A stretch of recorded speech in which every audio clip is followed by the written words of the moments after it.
No one noticed when he entered the building. That's how it had always been.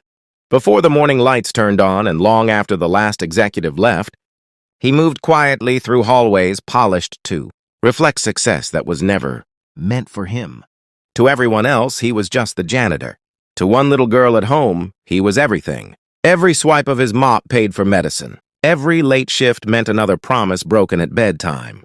He told himself it was temporary. That honesty still mattered. That hard work would be enough. But this building had its own rules. On the top floor, where glass walls hid whispered deals, the air felt heavier. Conversations lowered when he passed. Laughter sounded rehearsed. Fear lived there, neatly dressed in confidence. And at the center of it all was the CEO. She was admired publicly and avoided privately. Known for results. Known for endings. People said she built the company with brilliance and discipline. They didn't talk about how many people disappeared along the way. That night, he was asked to clean the executive conference room, immediately after a closed-door meeting.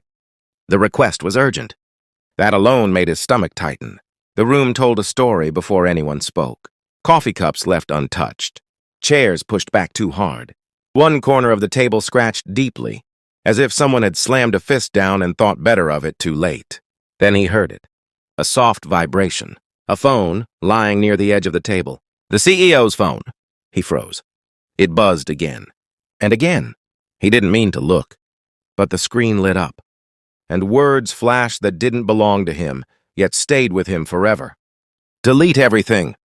HR can't know. If this leaks, we're done. His chest tightened. He didn't unlock the phone.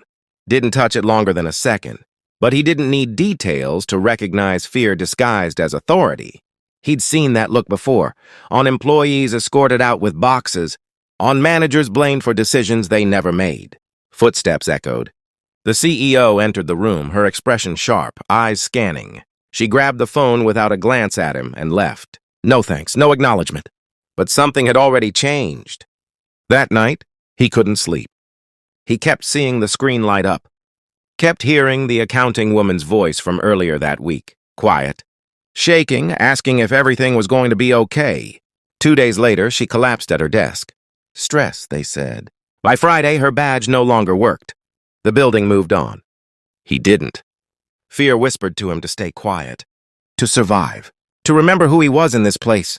But another voice spoke louder, the one that packed lunches at midnight, the one that answered hard. Questions from a child who believed her father was a good man. The following Monday, the CEO called him into the conference room. Her phone sat on the table. "You were alone here after the meeting," she said. "Yes," he replied. "You didn't see anything. You didn't touch anything." It wasn't a question. He looked at the phone. Then he picked it up. The sound of it slamming onto the table echoed through the room like a crack in glass. The CEO flinched. The phone slid, spun, and stopped. The impact woke the screen.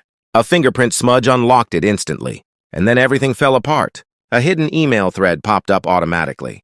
At the same time, a thin envelope slipped out from beneath the phone and landed between them. The CEO went still. Her face drained of color as she stared at what she thought was buried forever. The janitor didn't raise his voice, didn't accuse. He just stood there. And in that silence, the balance of power shifted. The CEO didn't reach for the phone. Her hands trembled slightly as they rested on the table. The envelope sat between them like a verdict waiting to be read. "You don't understand what you're holding," she said. "I understand enough," he replied. Inside the envelope were documents that told the truth the company buried, altered numbers, redirected blame, layoffs disguised as necessity, bonuses protected at the cost of loyal employees. People had been sacrificed quietly, including the woman from accounting. "This company supports thousands of families," the CEO said. "One scandal destroys everything." He nodded. "It already destroyed something. Just not for you." Her eyes hardened. "What do you want?" The question stunned her when she realized she was negotiating with a janitor. "I want it to stop," he said. She laughed bitterly. "You think kindness fixes this? You think exposing it won't ruin lives?" "It already has," he answered. For the first time, her armor cracked. "You know what happens to people who speak up?" she said. "They disappear." He smiled faintly. "I've been invisible my whole life. The silence that followed was heavier than shouting. "What if I fix it quietly?" she asked. "No headlines. No chaos. What about the people already blamed?" He said. "The ones who lost everything?" Her jaw tightened. "They deserve the truth," he continued. "If I do this," she said, "the board will destroy me." He nodded. "Now you understand." Minutes passed. Choices settled. She opened the envelope fully. Investigations reopened. Files resurfaced. Lies unraveled. Employees received calls they never expected. Apologies came without cameras. Bonuses were frozen. Executives resigned. The CEO stayed. But she changed. She walked the floors, learned names, listened. One afternoon, she stopped him. "Your daughter," she said. "There's a fund. I've changed who it's for." "This isn't charity," she added. "It's responsibility." He accepted, not as a favor, but as fairness. Months later, a plaque appeared in the lobby. No names, just words. "Integrity lives where courage is quiet." He still worked nights, still cleaned floors, still packed lunches at midnight. But something was different. The building felt lighter. Because real heroes don't wear titles. They don't raise their voices.